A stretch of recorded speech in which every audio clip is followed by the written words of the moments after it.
Ya, ¿me escuchan?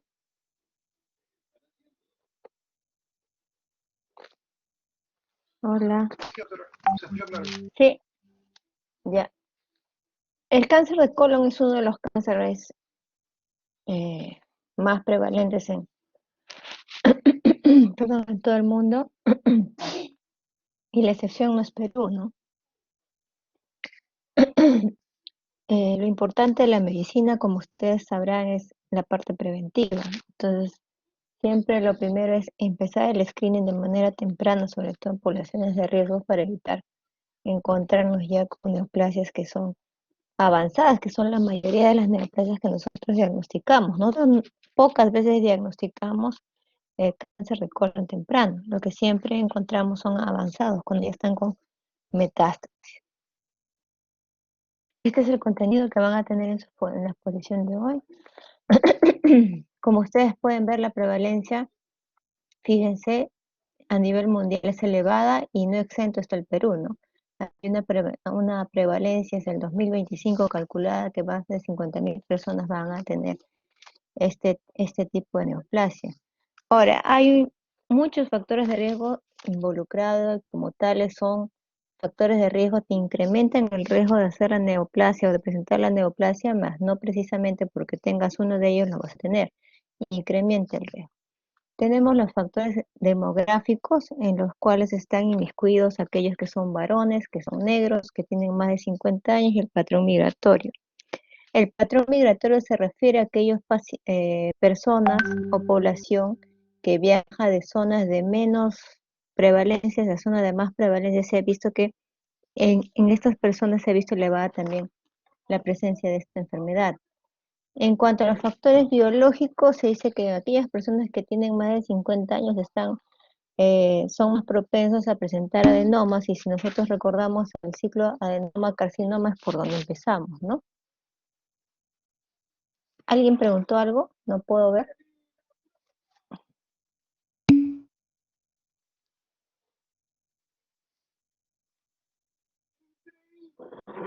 Hola.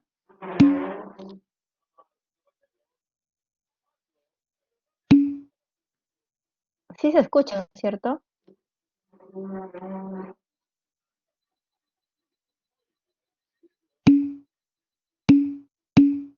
Ya, listo. En lo que se refiere a la migración proximal, es a que la prevalencia por excelencia de las neoplasias de colon siempre ha sido la parte distal, la parte izquierda. Pero conforme han ido pasando los años y realizándose estudios, se ha visto que esta neoplasia ya no solamente es de preferencias en el lado izquierdo, sino que también se está volviendo hacia el lado derecho, hacia la parte proximal. Y esto se está viendo más sobre todo en los países asiáticos, en pacientes jóvenes, ya no en pacientes más de 50 años, sino en pacientes menores de 50. Dentro de los factores ambientales hay que resaltar lo que es la ingesta de carnes rojas propiamente dichas. Solamente nosotros podemos ingerir de lo que son carnes 70 gramos semanales, y de lo que son embutidos 25 gramos semanales, no más. Lo que nos va a ayudar siempre es realizar ejercicios, evitar el sedentarismo. Uno de los factores de riesgo que cada vez está incrementado en cada una de las neoplasias es la obesidad. Per se, la obesidad es un estado inflamatorio constante, ¿no? Entonces, no solamente ya es un factor de riesgo para cáncer de colon, sino también para cáncer de páncreas, para cáncer de hígado y para una serie de factores o enfermedades con, con mal término, ¿no? Entonces, la obesidad de por sí es algo que debe prevenir, sobre todo también en la infancia, ya que estamos viendo muchos niños con obesidad desde muy pequeños. Lógicamente, el alcoholismo y el tabaquismo incrementan esos factores, esos estados inflamatorios, y pueden conllevar a aumentar el factor de riesgo, claro que sí. Se dice que los AINES y la aspirina tienen un grado protector, pero hasta ahora no se ha establecido cuál es la dosis ni por cuánto tiempo debe darse estos AINES, esta aspirina, ¿no? Todavía está en estudio, porque si fuera de ser tan sencillo, pues tomando aspirina, una tableta diaria, pónganse por un tiempo de 5 años, estaríamos protegidos, pero hasta ahora eso está en estudio todavía. En cuanto a los factores genéticos, de todos los que están viendo ustedes ahí, el que más se presenta o el que está más asociado es el síndrome de Lynch, o sea, aquel que también está relacionado con otros tipos de neoplasias, como de ovario, como de páncreas. Se ha visto que tiene mayor preponderancia a desarrollar lo que es el cáncer de colon. Eh, Otro de los que más resalta es la enfermedad inflamatoria intestinal, que ya lo habrán visto, al ser una enfermedad que siempre está con la noxa constante por grandes periodos de tiempo. Si no llega a encontrar una solución al problema o mantener lo que siente por un lapso, esto favorece que estos pacientes lleguen a tener mayor prevalencia de cáncer de colon. A partir del octavo año de haberse diagnosticado la enfermedad inflamatoria intestinal, sea colitis ulcerativa o enfermedad de Crohn, es que ustedes tienen que empezar ya a hacer un screening para cáncer de colon, ¿no? Y el screening para cáncer de colon en estos pacientes es bastante metódico. eh, Se debe tomar una biopsia cada centímetro o cada 2 centímetros, una en cada cuadrante, o sea, son más o menos 4 biopsias por cada uno, cada 2 centímetros. Imagínense la cantidad de biopsias, y todo en el afán de evitar pues de que haya una neoplasia intramucosa o displasia severa, por lo cual tenga que hacerse la exéresis del segmento afectado. La patogénesis eh, es, en los tiempos que yo estudiaba solamente habían dos vías, que era la vía supresora y la vía mutadora. Sin embargo, en el transcurso de los tiempos se ha agregado una vía más, que es la vía cerrada. La vía supresora, que es la clásica, nos habla de lo que es la inestabilidad cromosómica, y está muy relacionado con aquellos pacientes que tienen el cáncer esporádico, o sea, aquellos que tienen cáncer por primera vez en todo su mapa familiar. Y está relacionado precisamente con que suprimen el gen del APC, que se encarga de disminuir la proliferación celular, y si la anula, lo que va a suceder es que va a aumentar la proliferación, va a aumentar la mayor prevalencia de cambios neoplásicos, y probablemente la aparición de lesiones tempranas o tardías. La vía alternativa es la que se realiza ya no con instabilidad cromosómica, sino satelital, y está más relacionado con lo que son los cánceres hereditarios, ¿no? En aquellos pacientes que tienen algún familiar, mamá, papá, de primero o segundo grado, que en ellos se presente, probablemente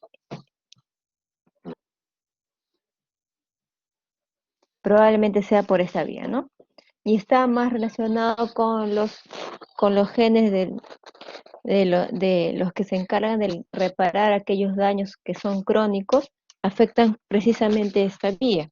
En cambio, la vía cerrada, como lo están viendo en la diapositiva, que es el del fenotipo metilador, fue descrito por primera vez, como lo están viendo, en el año 90, y empezó como un adenoma, y pensaban que iba a seguir la vía tan igual de la clásica vía adenoma carcinoma, pero se dieron cuenta que había una pequeña variación, ¿no? Ya en el año 2003 vieron que establecieron ya definitivamente lo que era la vía cerrada, y lo categorizaron como era una hipermetilación de las citosina guanina fosforiladas.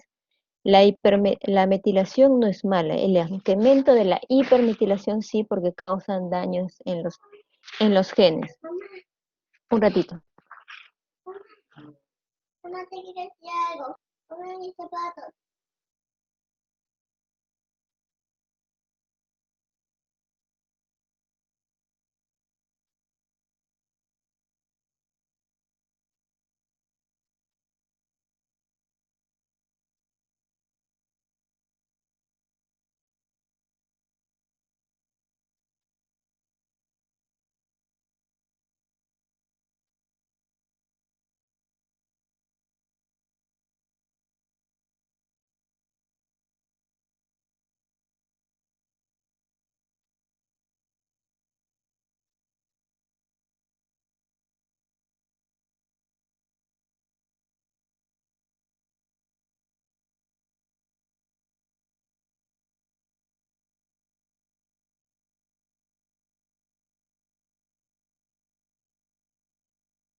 Perdón. Entonces, si alteran lo que son genes como el BRAF o el KRAS, que hacen es finalmente inhiben la muerte fisiológica y lo que hacen es producir una hipermetilación a nivel de las islas citosina guanina fosfato. Acá están viendo un gráfico de lo que es la vía clásica. Miren cómo empieza un epitelio normal, va proliferando, aumentando el grado de displasia hasta finalmente llegar a una neoplasia intramucosa, un carcinoma y metástasis. Y eso se da en un lapso de 10 años. Por eso es que le decía que lo importante es en realidad la prevención, ¿no? Cuando ya encontramos nosotros un paciente que ya está con una tumoración que se palpa o por exámenes auxiliares de imágenes vemos que tiene una metástasis, eso no es de 1 año o 2 años, no es probablemente de más tiempo de evolución. En esta lámina lo que estamos viendo es las distintas vías de lo que les he presentado, cómo es que evolucionan. Por ejemplo, este artículo en particular lo que menciona es, en el caso de seguir una vía inflamatoria, como son las enfermedades inflamatorias intestinales, sea colitis ulcerativa o enfermedad de Crohn, cómo empiezan con un epitelio normal, una displasia indefinida, va progresando, va aumentando de mayor capacidad, una displasia de alto grado, y finalmente llegan al cáncer. Miren, para que se llegue a establecer la metástasis puede ser entre el año 0 o hasta el quinto año de presentarse la lesión. Acá lo que nos dice por segmentos, un ratito por favor.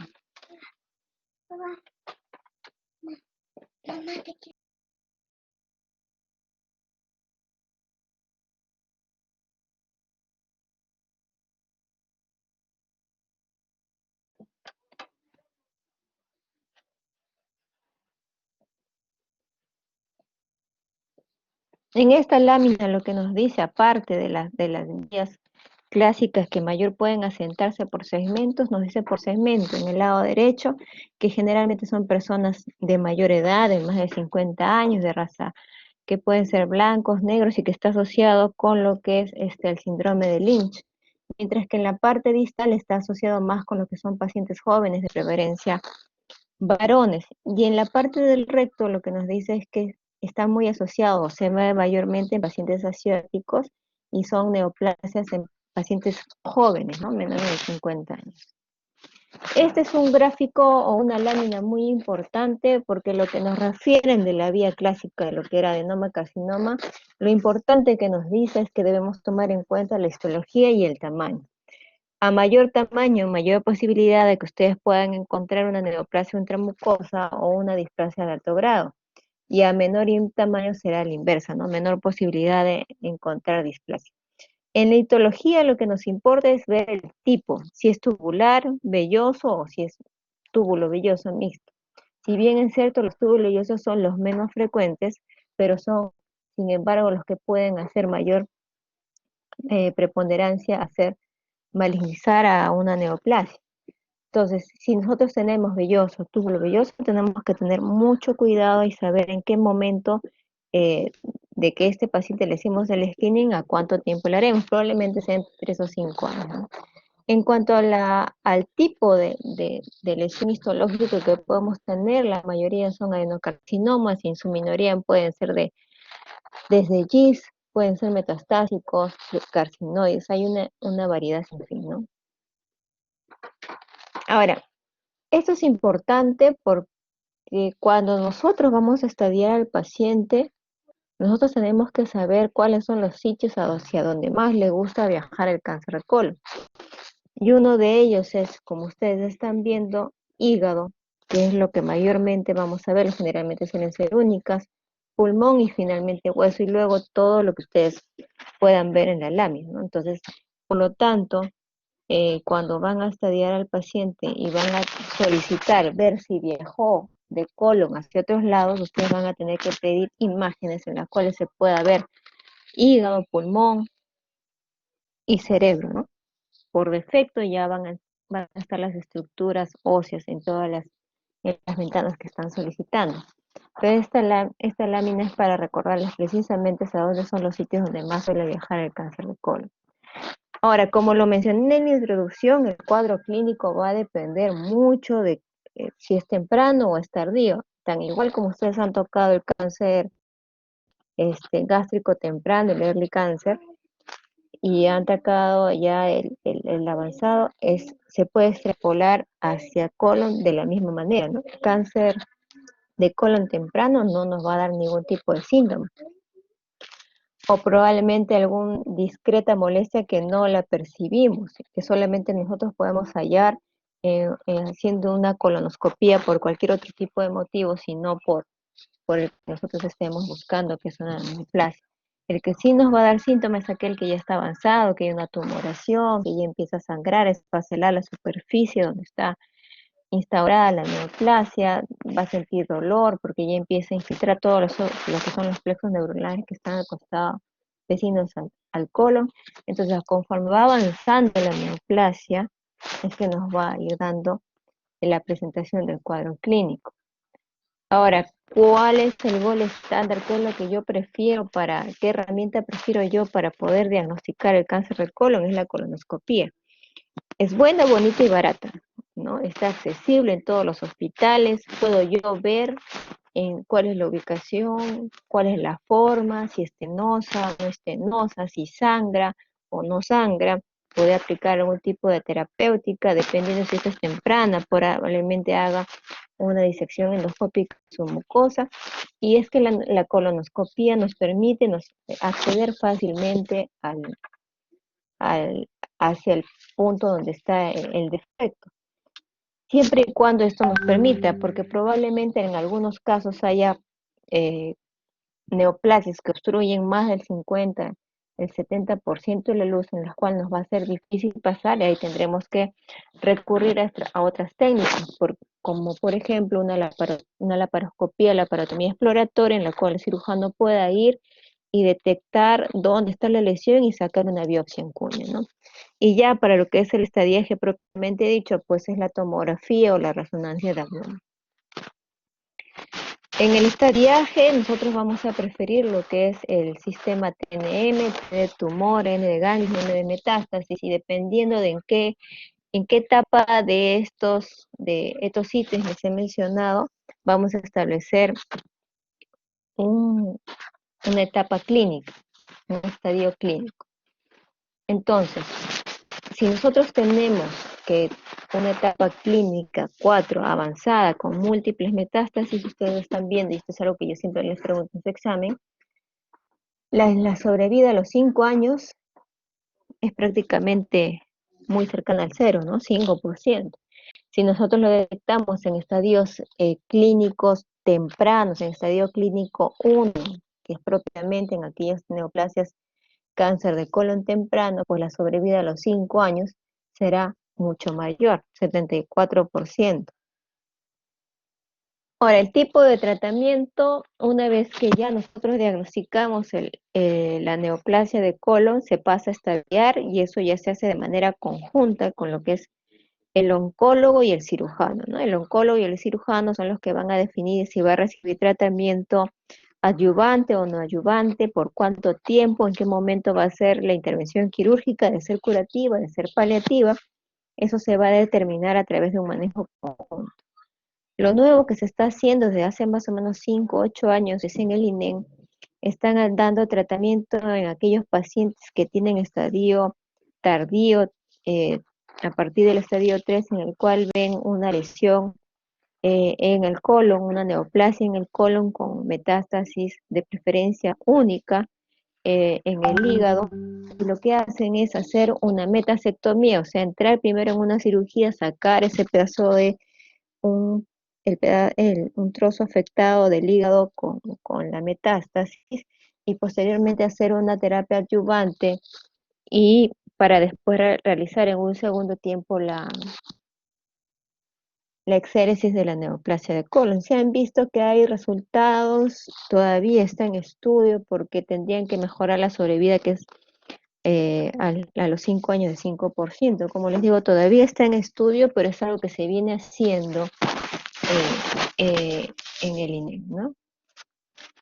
Ahora, en este cuadro es importante, una vez que yo le encontré neoplasia a mi paciente cáncer de colon, Afortunadamente para él, estuvo en un estadio temprano, se le pudo dar un tratamiento curativo. Muy bien. En qué tiempo de lo que se le diagnosticó o padeció el cáncer de colon es que yo le debo hacer la vigilancia? Y este cuadro en esta rama de acá, en la tercera rama, es que me lo describe, ¿no? En aquellos pacientes que tengan cáncer de colon resecado, sea quirúrgico, sea endoscópico. Si es endoscópico, en aquellos pacientes que tienen una lesión de más de 2 centímetros y que ella no haya sido resecada en un solo tiempo, sino de fragmentos en fragmentos, esos pacientes deben recibir una colonoscopia al año, ¿no? Posteriormente a los 4 años. Y luego de eso ya nosotros tenemos que empezar a realizar colonoscopías y ver si en esas colonoscopías nosotros tenemos lesiones que ameritan mantener el seguimiento o si ya no amerita tener un seguimiento más muy continuo y mandarlo como si fuera un screening en la población normal. Entonces, en aquellos pacientes que yo encuentro que tiene lesiones, pues trataré de acortar el tiempo de vigilancia, lo mandaré a los 3 años. Nuevamente le vuelvo a hacer la colonoscopía. Ya no encuentro lesiones o si encuentro lesiones, continúo en el estudio. Si ya no encuentro lesiones, pues tendré que preguntarme, muy bien, ¿tiene 2 anteriores negativas? Perfecto, ahí termina la vigilancia y ya puedo realizarle a mi paciente una vigilancia, dependiendo de la edad, lógicamente, cada 10 años, ¿no? Y, y lo otro que nos dice este artículo es que si ya nuestro paciente es mayor de 80 años, también debe terminarse el screening o si tiene 75 años con alguna comorbilidad. Entonces, no se olviden, estos pacientes que ya se les ha diagnosticado el cáncer de colon, que recibieron tratamiento, en este caso curativo, ¿en cuánto tiempo tengo que vigilarlo? Al año, luego a los 4 años y luego seguir realizando la vigilancia y haciéndonos la pregunta de si amerita continuar la vigilancia, debe ser más estrecha la vigilancia, tiene lesiones preneoplásicas que ameriten que yo tenga que hacer seguimiento. Si es así, pues seguirá en el lapso de los 3, 5 años hasta que ya les hagan 2 colonoscopías seriadas negativas y probablemente ahí puedan decir, hasta aquí el paciente necesita una vigilancia más continua, podemos empezar la vigilancia.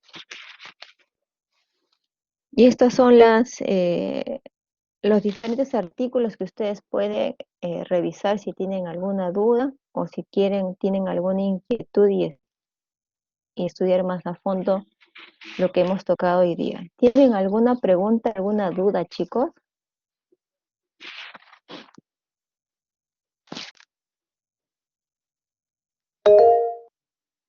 Dígame, señor Vargas. Con respecto al cáncer que se presenta en este tejido, ¿qué tan rápido puede llegar a volverse a ser maligno? O sea, al mes, ¿qué tanto puede llegar a crecer y llegar a la metástasis? Acá, como dice acá, ¿no, doctor? No sé si usted lo ve.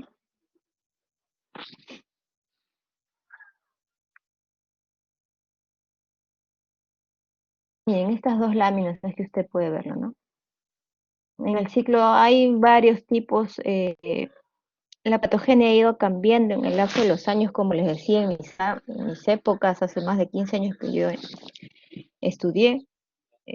Solamente se planteaba el ciclo de carcinoma, ahora ya está la vía cerrada. Al inicio siempre se decía, ¿no?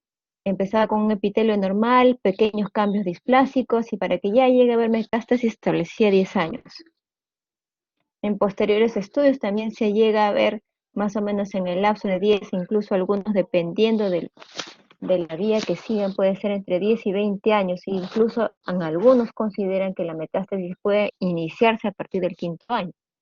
Entonces, cuando ustedes ya ven un paciente con ya marcada sintomatología, ese paciente tiene entre 5 y 10 años de evolución de enfermedad.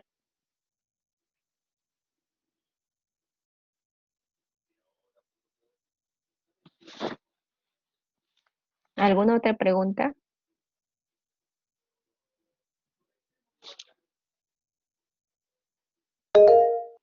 Dígame, señor pastor. Doctora, ¿qué tal? Buenas tardes. Hola. En una lesión, por ejemplo, mayor o igual a 20 milímetros, ¿se procede nuevamente a la resección o solamente se vigila con la colonoscopia? Ya, esa pregunta es interesante. En aquellos pacientes, ahí van a tener que, tienen que hacer un estudio individualizado de cada paciente. Entonces, en aquellos pacientes, recuerden que a mayor tamaño la posibilidad de que hayan cambios neoplásicos es mayor. Sin embargo, lo que ahora se postula es empezar con tratamientos de menos lesivos a más lesivos. Entonces, en este caso sería primero intentar un endoscópico y luego un quirúrgico, ¿no? Ahora, para nosotros plantearnos un endoscópico, que en este caso sería realizar una disección endoscópica submucosa, tiene que haber el personal entrenado que lo pueda realizar. Como siempre les comento a mis alumnos, para hacer esos procedimientos, generalmente muchos de los colegas que lo realizan acá en el medio han tenido que viajar hacia Japón y estar más o menos 6 meses o hasta 12 meses preparándose para hacer la disección endoscópica submucosa. Otro de los factores es que en la disección debería realizarse de manera única, ¿no? De manera fragmentada corres el riesgo de que todavía puedas dejar pequeños fragmentos neoplásicos que pueden ser imperceptibles al ojo humano y el ojo endoscópico. Por eso es que en aquellas lesiones, por eso en aquellos pacientes que tienen estas lesiones de entre 2 a más centímetros, pero menos de 3, la vigilancia es más estrecha. Siempre que tengan alguna duda de si lo han resecado de manera completa o de manera fraccionada o incompleta, la vigilancia es más estrecha. Siempre. Si ustedes están seguros de haber resecado incluso todo, toda la lesión y sacan por tomografía, por exámenes de imágenes que no hay ningún tipo de metástasis, entonces no tendrían ningún problema en espaciar la vigilancia. ¿Tienen alguna pregunta? ¿Otra pregunta?